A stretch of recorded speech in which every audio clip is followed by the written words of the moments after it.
for you, Dana.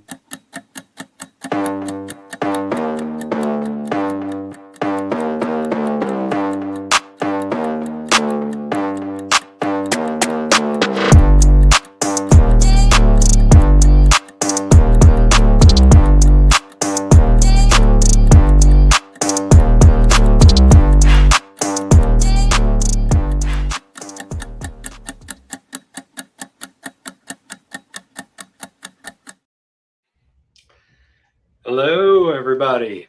Welcome. Hey. Hello. Another week of Amazon Seller News Live. Got Kevin Sanderson and Dana on here today, so appreciate you guys joining me. Yep. Always good to be here, buddy. A fun episode. We've got some good news, I think, that's going to drive some good conversation anyways, with some sales data coming in from Amazon and some interesting tariff things going on, as well as some changes to FBM on Amazon. So looking forward to diving into this. So let's go ahead and jump in. And if you're out there watching, go ahead and throw your comments, questions, concerns, whatever in the comments there, and we'll try to bring them into the show and answer them as best that we can. So let's go ahead and dive into the first story here.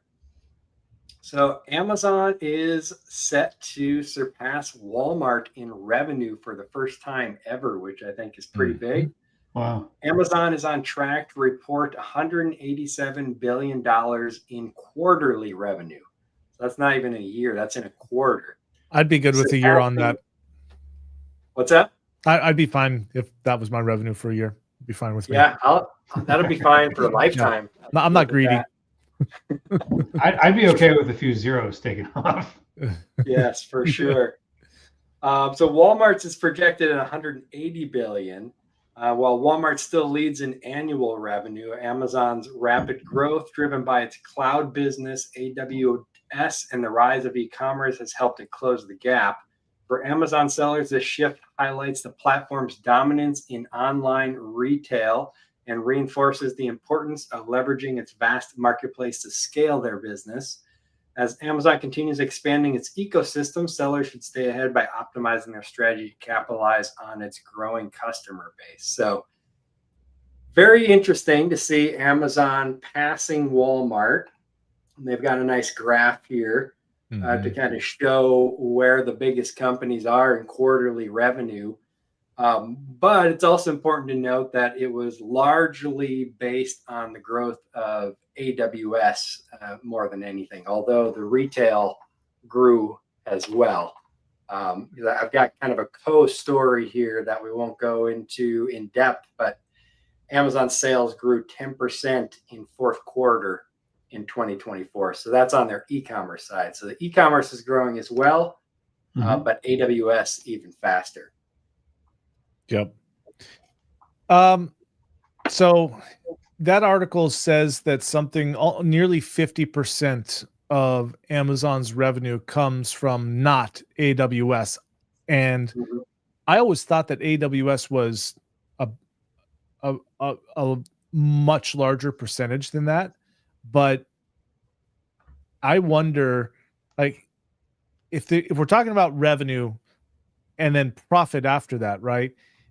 Yes. If we go into like all the ads, Prime memberships, the fact that there are advertisers on Prime Video and DSP and all that stuff, like the costs for them has to be extraordinarily low, meaning the profit is extraordinarily high, you know?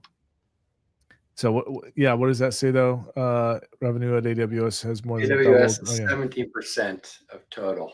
Yeah. The rest not as big as I would have thought, because that's No. what they always. But I would imagine it's a higher proportion of profits, though. Yes, that's what I was going to say. I believe AWS is highly profitable compared to the e-commerce side.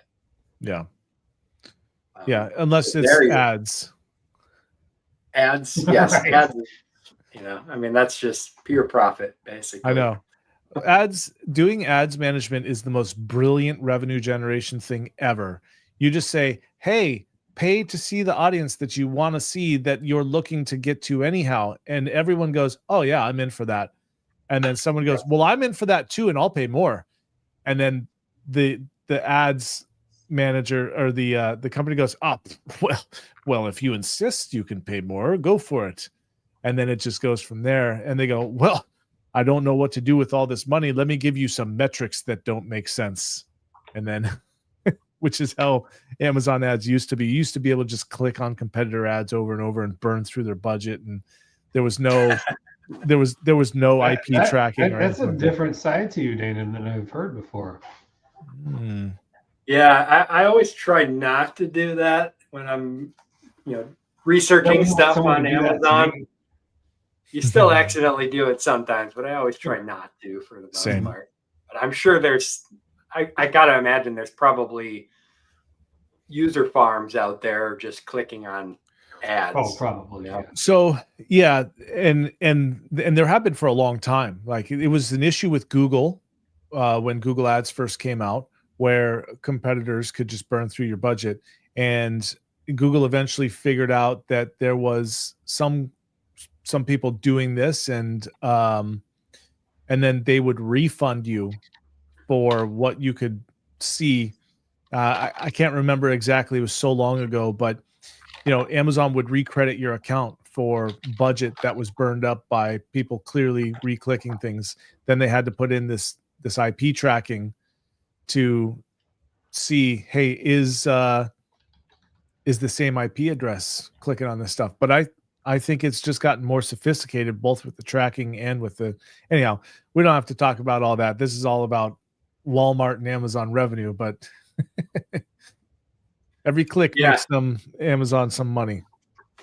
Well, what I think is interesting on this graph, so Walmart since 2010 has been relatively flat. If you adjusted this for inflation, I'd probably say that Walmart's sales in total are down versus 2010, where Amazon has just skyrocketed up the chart.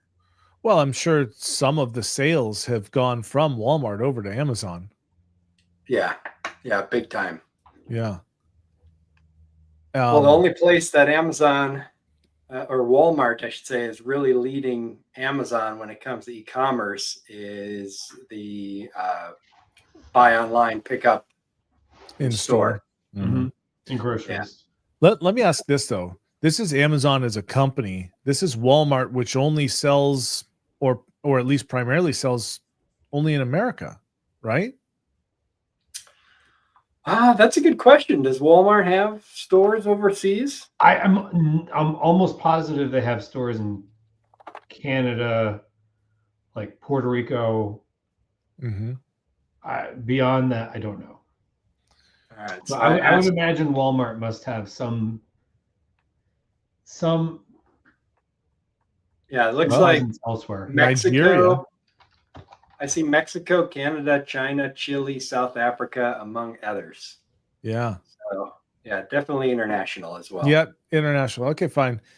I would still say that I'd wager the vast majority of their income comes from the US, whereas when it comes to Amazon, they're generating so much more revenue in so many more places that it's probably an unfair comparison.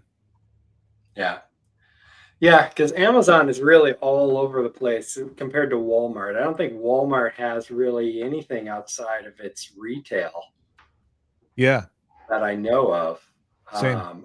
They tried the Walmart video thing. I forget who they bought, but Voodoo, I think it was. Voodoo, yes, VUDU. That's right. I don't think that's ever exploded very much. And it's too bad.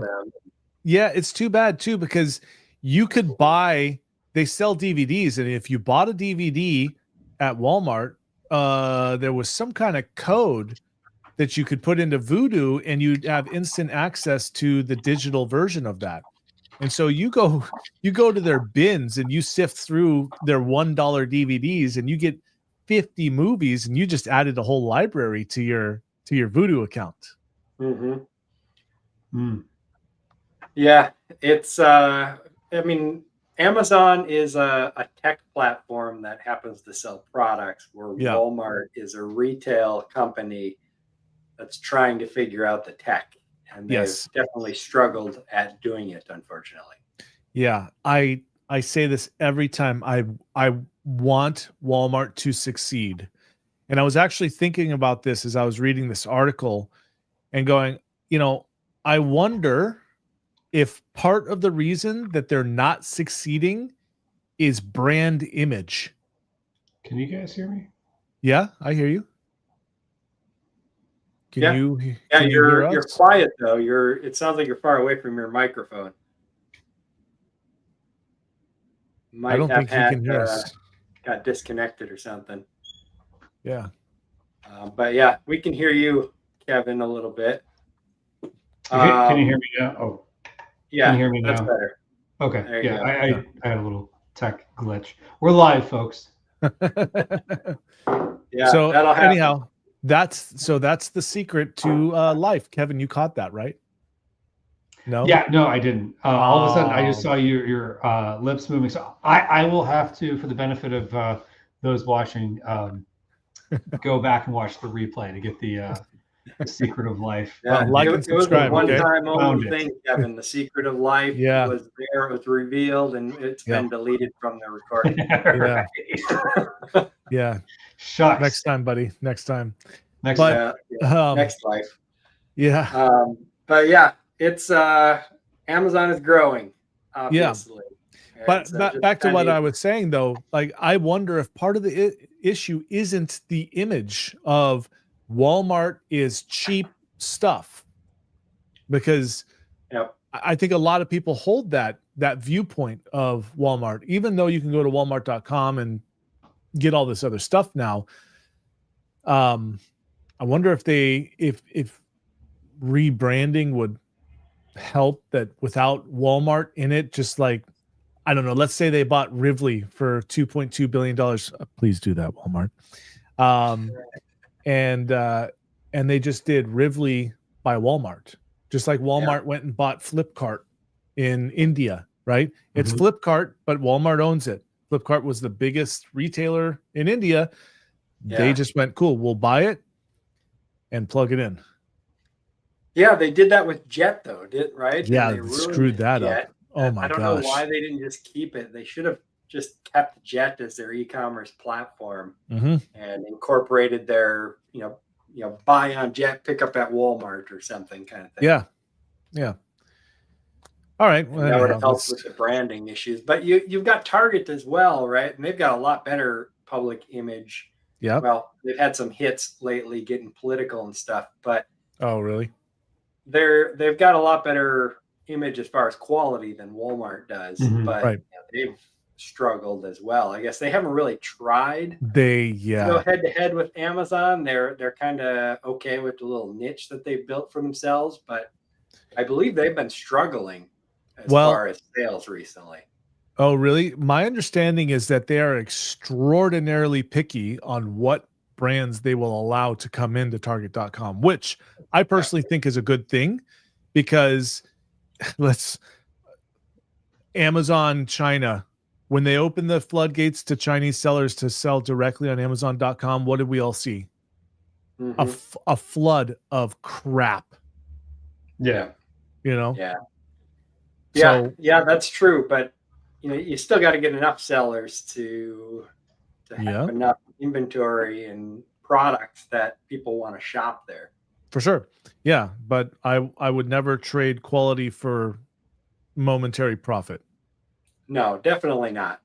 Definitely not. But I've never heard anyone talk about signing up for, what is it, Circle or something they call it, Target program like Walmart Plus. I had never even heard of it until you just said it. I think it's called like Target Circle or something. But I mean, nobody talks about signing up Are you for in their Circle and Prime service. So they're obviously not doing something right. Yeah. Or maybe they are, and they're just not doing enough of it.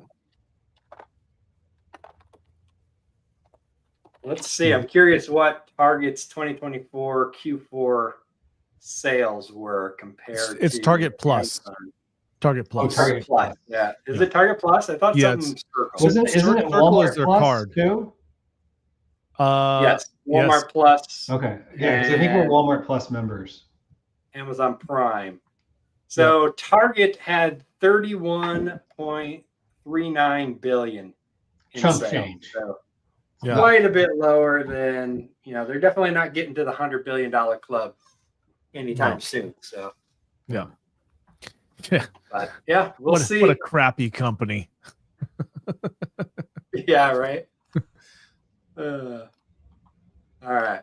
Well, let's go ahead and jump on to the next story here. Do you guys have anything to say about the Amazon sales 10% growth in Q4? I mean, it's cool to see that they're still growing, and it kind of surprises me based off of the way that everybody is kind of talking and kind of, poo-pooing on Amazon lately with Temu and everything else. It's pretty easy to skew numbers like this, though. Amazon skew sales. Numbers how? Like you can't. It's hard to skew sales though. Yeah, but sales, like, let's take for instance, 10% sales increase, but let's say 9% of that was because of Amazon Haul, and it's all like super low dollar junk. The merchants pay very little to Amazon, and so you got top line revenue, but did you get growth? Did you get profit? Right? And so this is why when it comes to the Amazon world, if you tell me you're a 7-figure seller, it doesn't mean anything at all to me. And I don't say that disparagingly, by the way. That's quite an accomplishment, right? But it doesn't mean to me anymore like it used to that, wow, you have made it in life. You are successful. Because I had a buddy that did, at a time that I was doing, I don't know, 500,000, 400, somewhere between 400 and 600,000, and he was doing over 2 million. I made double the money that he did. I took home double the money that he did. And that to me was astounding. I was like, wow, where's all your, what are you doing with your money? And so like, if you tell me sales grew 10% with Amazon, I go, well, what about profit? Did they make more money? That is a good point. Like, what percentage of the sales increase was? What was the name of it again? Haul. Yeah, like, Amazon. But Haul. then again, I don't know if anyone. Trash Haul. Yeah, exactly. I haven't heard anyone talk about buying something from Haul, and maybe they just buy it and don't associate the difference. But you kind of have to go looking for Haul, and you do. Yeah. I mean, I don't know if it's the same way now. Yeah, you had to. I got a feeling. That might be partly because of the results of the election. They're like, okay, we're gonna hide that a little bit. Haul away. Like because I thought it was on the. Oh no, it is. It is there. It's in that little top bar. Is it trash.amazon.haul? Yes, something like that. So Amazon's net profit in 2024 was 67 billion. Okay. So that's on, the right here, the 187 billion in sales. That's just in Q4. Yeah. So 67 billion total is relatively a low number. Yeah. But anyhow, Kevin, that's why I say, like, you can pad the number. I'm not saying that they didn't grow 10%. I'm just saying, like, did it affect anything, or did you just have to do more work to generate that revenue, leading to a net negative or a net negligible, let's say? True. Or they just found a way to increase bids on PPC and other fees to get there. Yeah, exactly. Or maybe Amazon just launched another Amazon Basics and forced their employees to buy it. That's if they have to wear a vest or a hard hat, you got to buy Amazon Basics from Amazon.com, buddy. Maybe. All right. So just calculated it. Amazon's profitability is 10.5% in 2024. So that's about, I think, average for an e-commerce business. Yeah. These days for selling. about 10% bottom line is what most e-commerce companies are looking for. Yeah. So, if their sales grew by 10%, so 10%, does that mean they're now profiting 11%? Well, that was for 2024. Yeah, I know. I'm just posing the question. That's my point. My point is did it result in anything effective? Yeah, sure. Yeah, for sure. Well, either way, they're growing, which means more sales on the platform. Hopefully that leads to more sales for sellers out there, although, there may be more sellers that are splitting the pie. Yep. But we'll see. I think 2024 kind of seen a little bit more consolidation of sellers and shrinking of profitable sellers anyways in 2024 because of all the fee increases and such. Yeah. Which is actually the next article here. So lead right into that one. So the mystery inside Amazon's record profits, how much are higher seller fees boosting the bottom line? Amazon reported record profits in 2024 with operating income rising 86% year over year, but much of this growth may be tied to increasing seller fees. Over the past 6 years, revenue from seller fees has grown significantly, now accounting for over 29% of Amazon's non-AWS revenue, up from 22% in 2019. Whoa, there's our answer, huh? Yeah. Many sellers are raising concerns that these fees may be more of a tax than necessary costs, especially as Amazon faces an ongoing FTC antitrust lawsuit. So, yeah, going from 22% of their profit to 29% of their profit in, 5 years of time there. So that's a relatively big increase just in seller fees. Yeah, so I just put together a shipment yesterday. In fact, I've got UPS coming to pick it up today, and it's all stuff that's like not case packed, so it's multi cases, and this stuff used to cost me maybe 35 to 40 cents a unit to get into Amazon. Now, part of what I'm about to say here was my own fault because I had my person in the warehouse write down basically like this like printed out spreadsheet with like what was going in what box. I spilled water on it, and then the ink just like completely went away. So that was worthless. So I ended up being like, all right, I'll just pay the 15 cents a unit to have Amazon do it. But then you take that 15 cents a unit plus whatever the non-transparent costs are for whatever they call it, inventory receiving fee. Or just the inbound placement fee. Inbound placement fee, thank you. And then the just the normal shipping fee, it was almost $1 a unit. And I'm like, this is a lot. Now, granted, 15 cents of that came to me. It was maybe like probably 95 cents, probably to be fair. So 15% was your fault. Yeah, exactly. But the rest of it was, like these fees just keep like, and I'm starting to wonder too, like, have the prices of the boxes started to go up too? Because what I used to pay for boxes, let's say last year, it seemed like it was higher for the same size boxes than it was a year ago. Yeah, for the shipping costs. Mm-hmm. Yeah, they've definitely gone up. I've seen an increase. No new fees or increases. Yeah. Yeah, ShipStation has seen the same kind of increases that you see on Amazon. And what's interesting too is that if you take the same boxes and ship them to an FBA location and then ship them to a similar AWD location that's about the same distance away, a lot of times the AWD shipping costs will be cheaper. Because Amazon's trying to push everybody into AWD. Yeah. This is just like what China's doing, offsetting, subsidizing shipping out and stuff like that. These, what this is, for lack of a better thinking of a better way to explain this.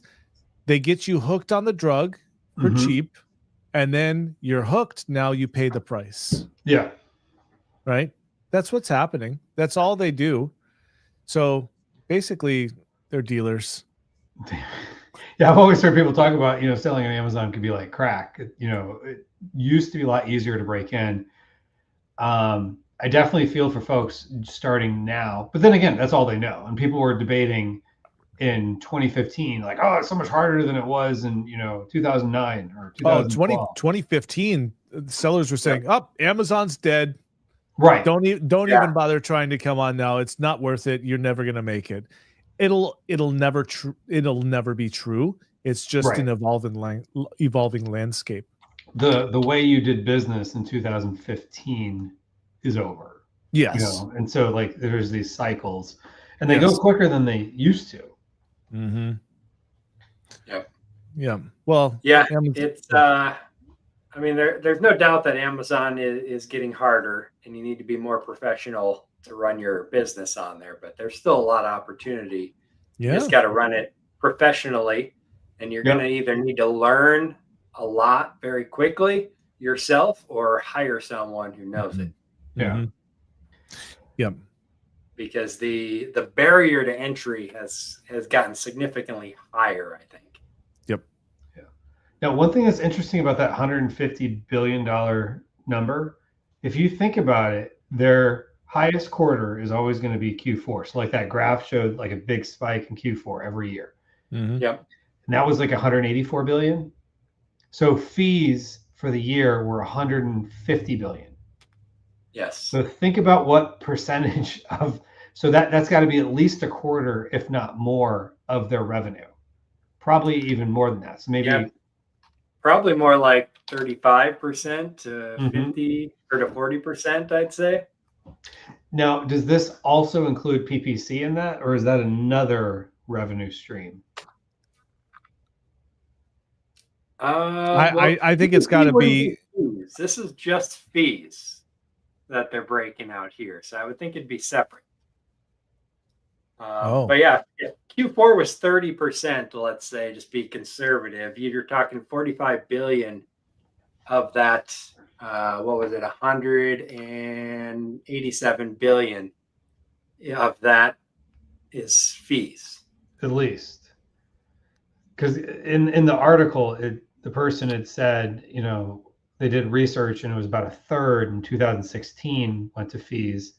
And that particular example they gave included advertising, but they said it's above 50% now, which in some ways you're actually kind of lucky if you're doing advertising. So between your tacos, your fees, the commission 15%, the FBA fee, the inbound fees, the shipping in fees, the storage fees, God forbid you have long-term storage fees, or if you don't have enough in storage fees, 50% might actually be conservative. Yeah, definitely. It can add up really quickly if you're not paying attention to it as well. I mean, you can pay a lot of fees without needing to pay for those fees as well, especially the inbound placement fees, storage fees. Those kind of things can add up really fast if you're not managing your inventory properly. Yeah. I've started to wonder if it makes sense to go 3PL FBM. Eventually I think 3PLs are going to get sophisticated to the point where they're going to be able to eliminate a lot of the fees that Amazon is charging you and have the same efficiency to get your products out the door. Yeah, I could see that happening for sure. Because that's Amazon's biggest part of their business is their logistics and inventory storage platforms.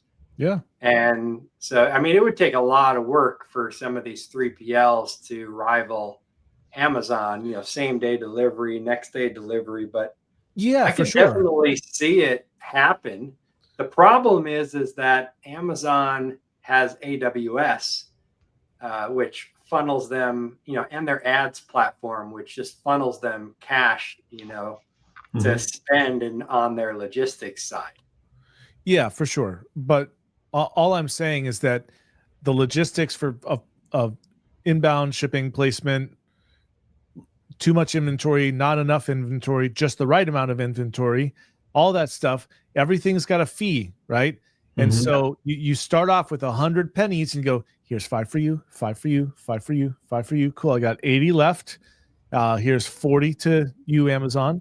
Great. I've got 40 left. Here's 20 to you, government. Awesome. I got 20 left. Here's 11 to you, manufacturer and logistics company. Excellent. I've got 9 left. Here's income taxes. So that's 4 more to you. Excellent. I've got 5 left.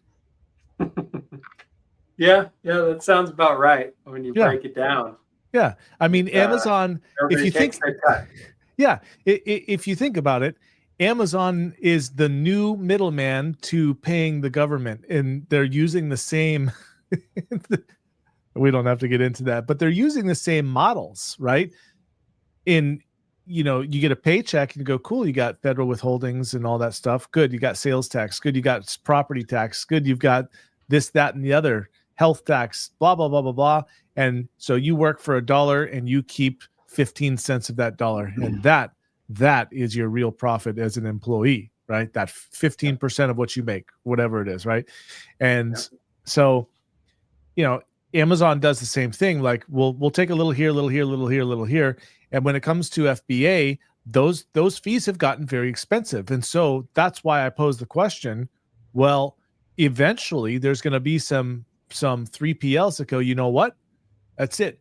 We're opening up 6 massive centers and we're going to fix what Amazon charges you for. We'll charge you half as much, and people are going to flock to companies like that, I think, once the model is proven.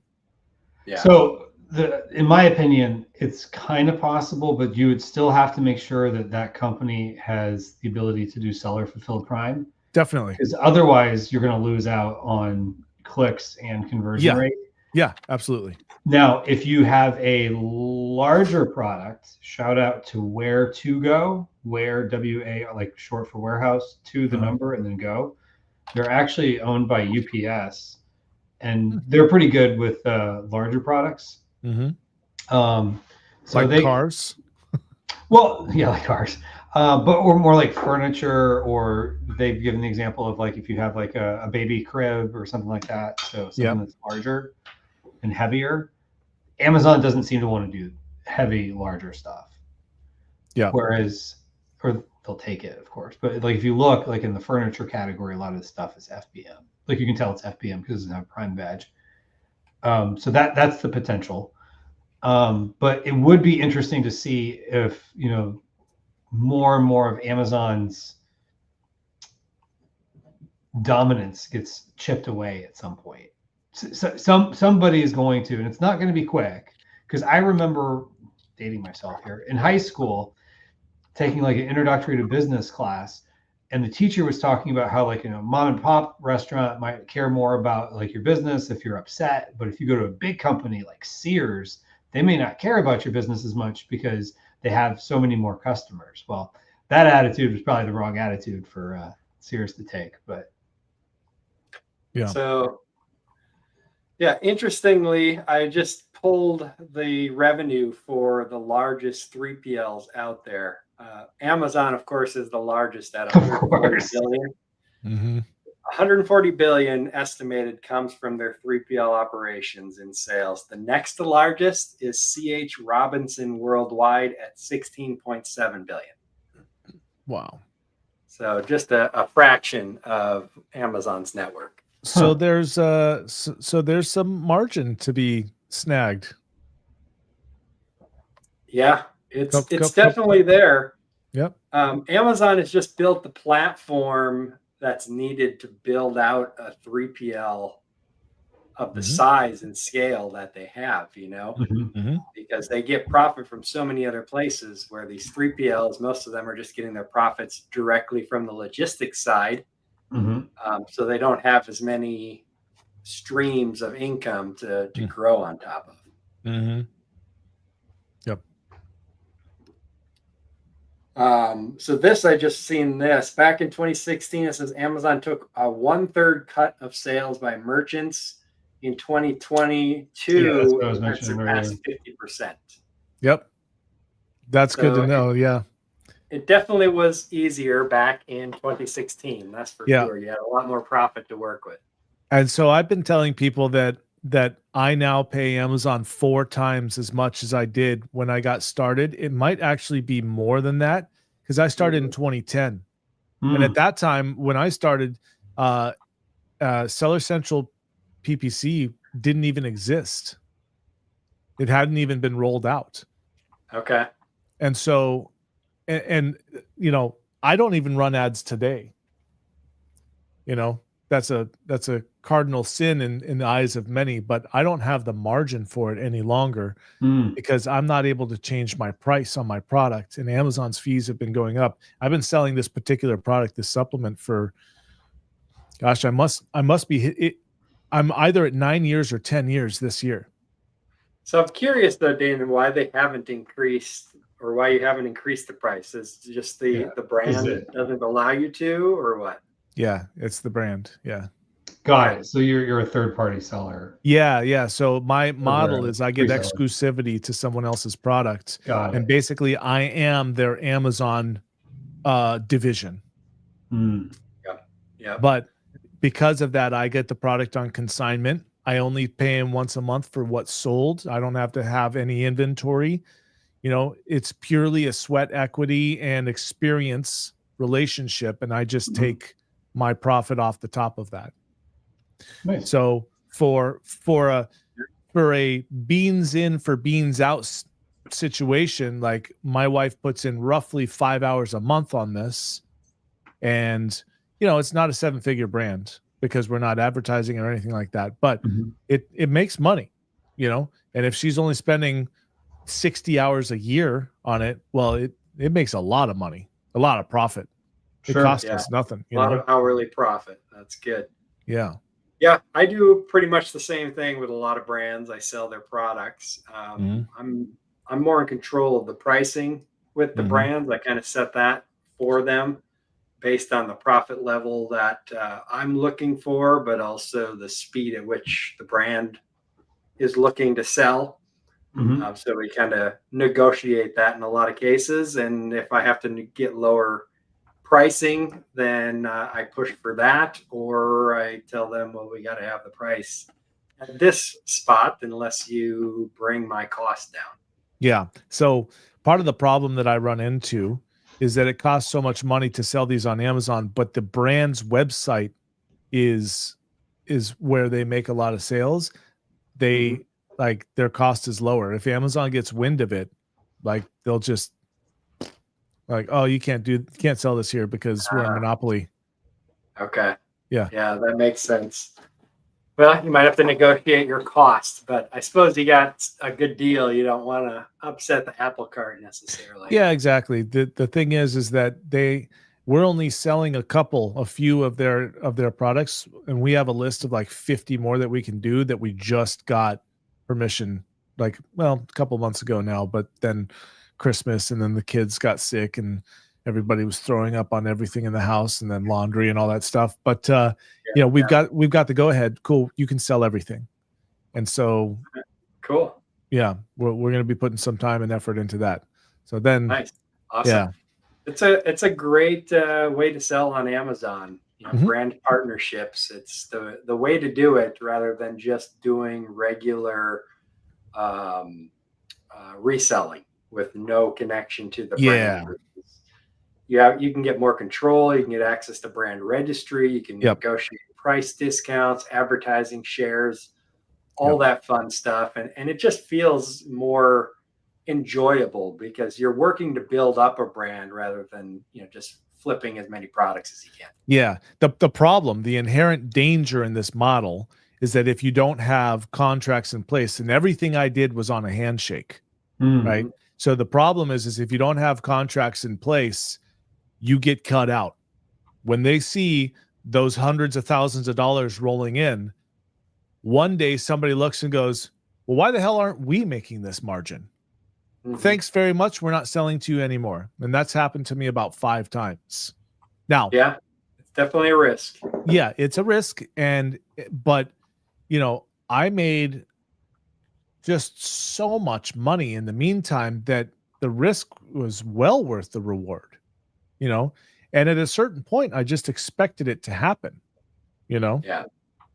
Yeah. Well, I mean, that's with any kind of service business, right? Because that's essentially what we're doing. We're offering a service, and you're going to have churn of some kind. It just depends how many years that churn rate is. I've been pretty blessed with a lot of my good brands. I've been selling them for, I don't know, going on 7, 8 years now, a lot of them. And I don't see that stopping anytime soon because they're, smaller brands that have no desire to try to figure out Amazon for themselves. So. Yeah. Well, I'll just say this. In the agency world, it's not years, it's months. Oh, sure. And sometimes it is years, but it's do you mean customers? Average. What's the that? Churn rate. You mean customers like you to the Amazon seller, you mean? Like through my Amazon guy? Is that what you're referring to? Yeah. So like for an agency that, let's say they have a bunch of clients that are Amazon sellers or brands, it's easier for them to switch. Yeah. Because at least, I guess the difference is, as with an agency, the seller is paying the agency, whereas in the model you're talking about, you're paying them. Yes. Yes. So there's at least a little bit of the where the money goes, but at the end, margin is coming off of what would have gone, from making the sales on Amazon. So somebody does the counting one way or the other and quickly realizes which model is going to benefit them more. Yeah. Yep, for sure. Yeah. Churn is definitely an issue, but for an agency, that's going to be a lot shorter versus what Dana and I are doing because, like you said, we're paying them. They're not paying us nothing for anything. So now, it makes it a little bit easier to not think about it. Yeah. So there's one thing that you and I haven't discussed, Todd. Are you, and I think you do a mixture of this, but I sell all of their products through my Seller Central account. So I receive the deposits and I tell them, charge my credit card this amount, right? Or my wife does. So go ahead. Yeah. I usually have net terms of some kind, net 30, 45, 60. Sometimes longer than that if I'm lucky, but most of them are net terms. Although I have been switching some of them over to doing an account management service, and they're paying me a % of revenue, and I'm selling on their own account. And I did that for several brands where my profit margin wasn't high enough, or to get the profit margin high enough, I had to sell at too high of a price, which didn't leave them competitive in the market. So I switched some over, and that's helped their sales grow. And it's also helped me too, because I have to outflow less cash, and you just see the service coming in. And since I'm running their entire account, the churn rate on that should be a lot lower as well. It's relatively new for me, so we'll see how it goes, but I don't anticipate them going anywhere. And I think you and I discussed this 6 or more months ago, sometime last year, where you're basically taking a mixture of your model and a mixture of my model and melding them together. But you ultimately end up still being the authority on the subject. So if they need something, they're going to come to you, right? Correct. Because you are the brand manager for Amazon. Yes, exactly. Yeah. The only difference for me is that I do not have to pay for my inventory until it sells. I have no terms other than I need you to send in 500 units of this and 500 units of that. And I say, thank you, right? My wife sends them the shipping label, they ship it in. And then next month we go on the 5th. Okay, cool. We sold 380, charge our credit card for this much. We pay it off instantaneously. You can get consignment. I mean, because the biggest issue in e-commerce is cash flow, right? Yeah. I won't do it any other way. Businesses don't fail from not being profitable. They just run out of money. They can't pay their bills anymore, even if they're profitable. So and I won't do it. I won't do it any other way. Like if a brand can't trust me enough to take care of them based on my pedigree and experience and all that stuff in the space, fine. Let's not work together, because I'm not going to give you $50,000 in 30 days. What I will give you is guaranteed sweat equity into your brand. Like, I will be helping you and you're going to help me by not charging me to help you on the upfront. Yep, absolutely. Yep. It's a good model. Yeah, all right, it's worked. Go ahead and jump on to the next article here. Trump threatens retaliatory tariffs on countries with unfair trade practices. President Donald Trump announced plans to impose reciprocal tariffs on countries that charge higher duties on U.S. goods, aiming to level the playing field in international trade. The administration has launched an investigation into global trade imbalances, with a report expected on April 1st to identify countries that impose restrictive trade barriers against the U.S. For Amazon sellers, this could lead to higher costs if tariffs increase on imported goods, but it could also result in lower prices if other countries lower their tariffs in response. Sellers should closely monitor upcoming trade policy changes, as shifting tariffs could impact supply chain costs, pricing strategies, and product competitiveness. So I'm curious on your guys' thoughts on this. Personally, I think this is probably the best way to go about it if you're going to do tariffs. You just match what other countries have and hope that the other countries maybe decrease their tariffs as a result. So I'll give you two companies that whoever's listening needs to know about. That's Tariff Terminator and Seller View, and View is VUE. So they both offer a tariff monitoring service, and Seller View does a lot of different stuff. Tariff Terminator is just finding the best tariff codes, and then they'll monitor those tariff codes for for changes. So right now, today, now more than ever, I think every seller that is importing needs to have a monitoring service. I don't know why I didn't think about this. I do ASIN monitoring. I monitor ASINs for critical issues. I need to integrate Tariff Terminator into my stuff. I got to talk to Afolabi about that. But no joke, like this is huge right now more than ever. It's huge. And this is not the first time Trump has said this, right? And we did see tariff changes the last time he was in office. And if I remember, my product went to it wasn't permanently there, but it went to 40% or 20%. It went really high. It went up a lot. And that made it not worth me ordering anymore. But everybody needs to be monitoring their tariff codes.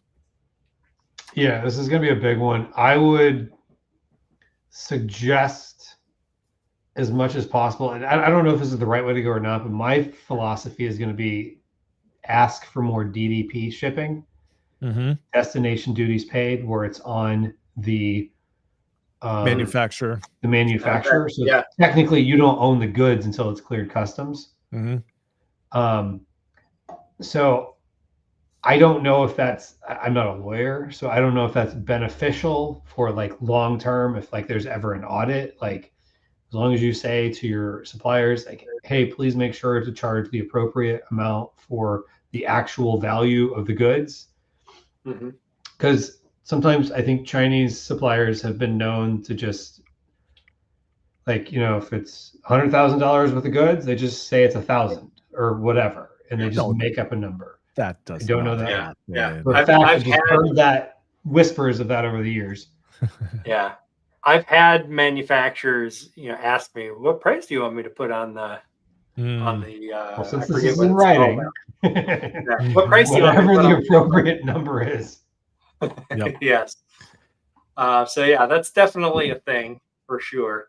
Todd, I think that next week we should go deep just into this subject and have a couple of experts on, and to talk about what should actually be being done, because this may or may not put some people out of business overnight. And if they don't know about it, they're going to be if they don't know that something's made a change that's going to put them out of business, and they're still putting their entire net profit into advertising, then they're going to have a sorry day when they go to reorder and realize that they have no profit at all. Yeah. I mean, that's a really good point. If you're getting close to ordering as well, you might push up your ordering and do it now in February or March before this April 1st report comes out and the tariffs go into place. I think it's too late for most. After that, you're just going to have to, really pay attention to what the tariffs currently are. Mm-hmm. I'm looking at Tariff Terminator's page here. Mm-hmm. Who did you say owns that? It's Alpha Lobby. Alpha Lobby. Okay, so maybe if you have him on LinkedIn, maybe you can connect him to me or send me his link. Yeah, and I'll see if we can get him on the show and we can talk about it a little bit. Yeah. I'll also I can also get Mark Botha. Just search for your code and make sure your product is classified properly. Yeah. I'll also get Mark Botha on. He owns SellerView, and Mark Botha goes like super deep into what are your real costs. But SellerView has a monitoring service if you're a client, whereas Tariff Terminator is just this. But I can get them both on, no problem. Yeah, that would be for sure. Just cool. Reach out to me and let me know, and we'll see. Maybe we can set up a tariff show next Friday. All right, cool. Let me make a note of it right now. Make sure people are up to speed on it because it's going to be huge. I mean, they're obviously coming.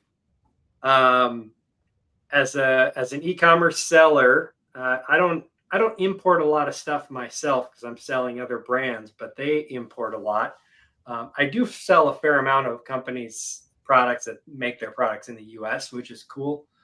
But their prices are going to change when you're importing. If you're a private label seller importing, this is going to affect you. So knowing how to either counteract it a little bit or figure out how to move your factory to a different country with lower tariff rates is going to be super important.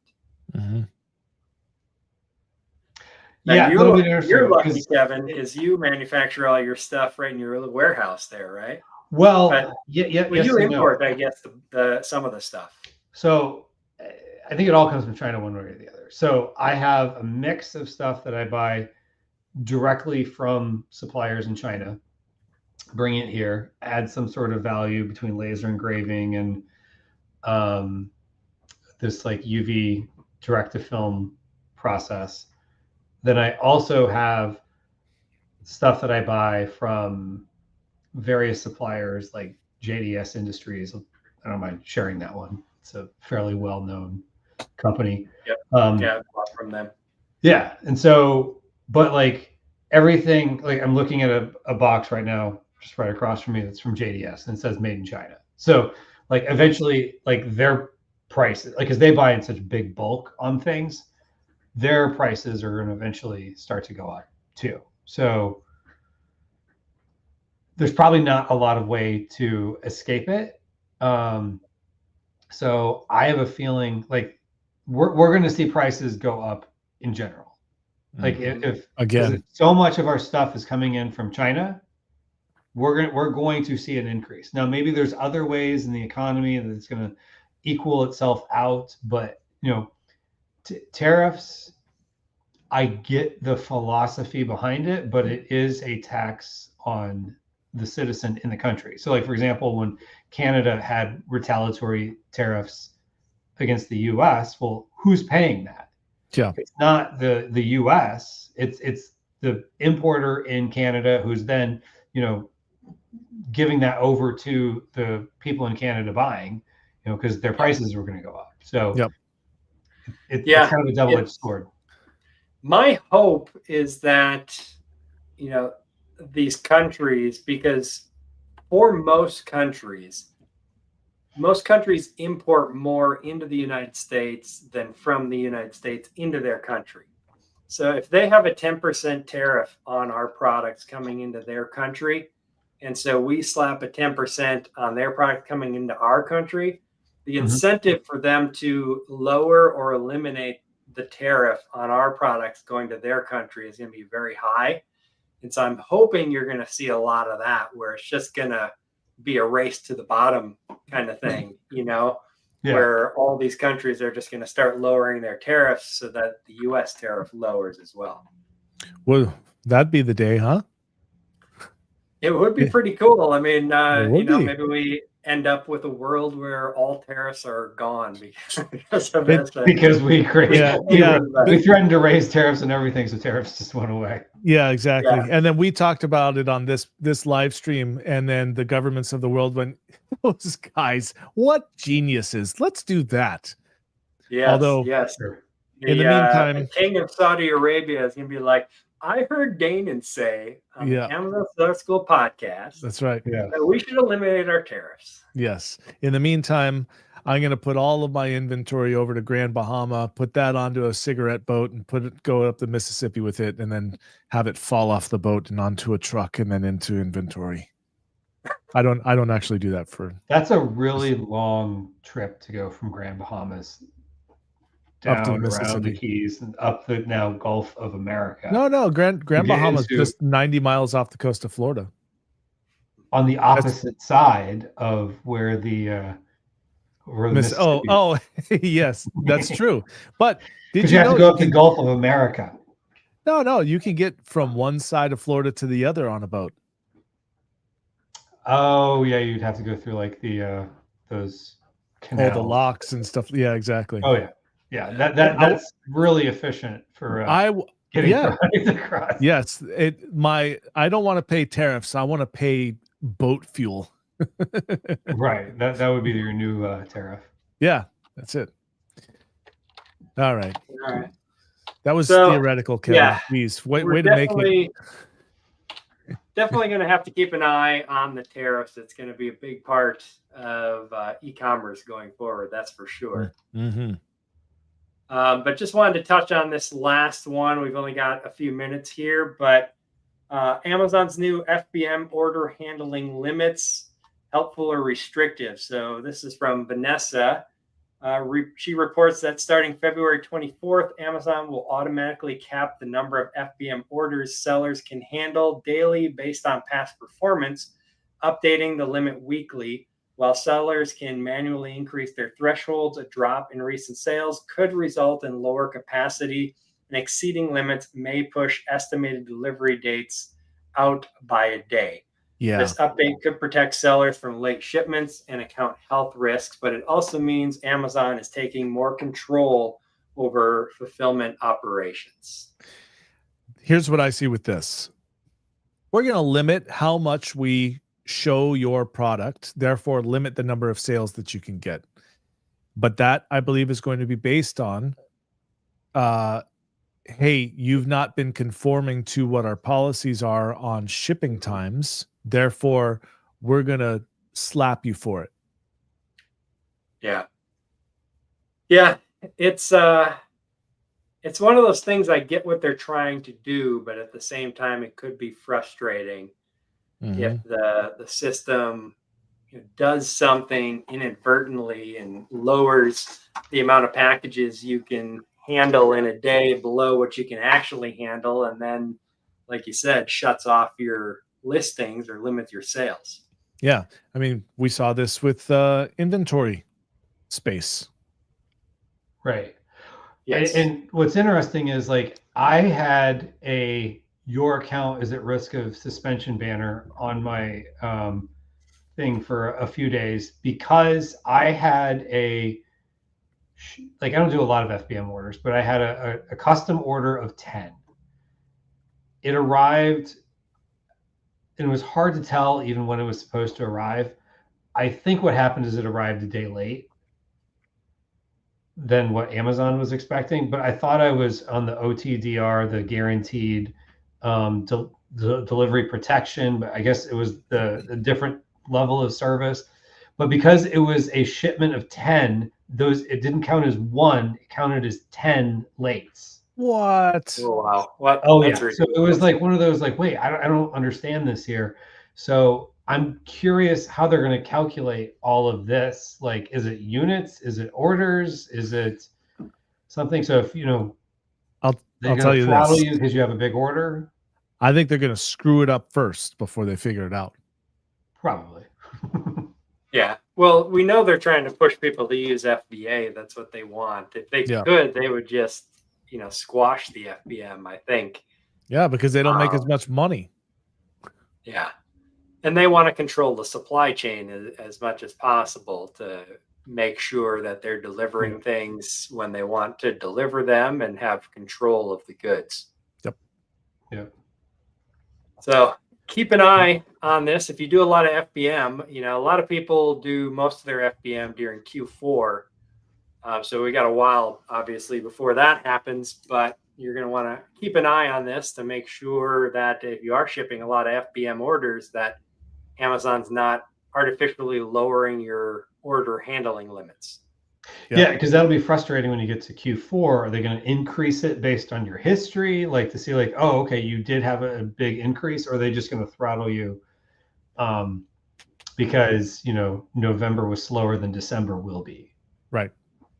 And what I think you'll see is, hey, based on your performance, this is how many units you're able to send out. And so during Christmas time, you're just going to not have your big, you're not going to go into the black, you know, Black Friday will mean nothing to you because you can't sell that many orders because Amazon said no. Yeah. The Red Friday. A good point. Right. You got to really watch out when those big events come, like Black Friday and Cyber Monday and all that stuff. Yeah. Because And Amazon tells us now, and then we forget because it's not a problem until it becomes a problem. True. Yeah, it'll be interesting to watch. Just keep an eye on it if you do a lot of FBM orders and make sure that it's not artificially going low on you, because you can still manually update it. I imagine they'll probably just bring it back down on you, though, in a day or two if you're not keeping an eye on it. We'll see. Yep. We shall see. Joy of the automated AI systems that they're putting in place sometimes. Yep. Amazon. AI Amazon. AI Amazon. AI Amazon. Yeah. Nobody? Yeah. Not a good joke. I thought it was good. No, it was good. It was good. Okay, thanks. I got the courtesy smile. Good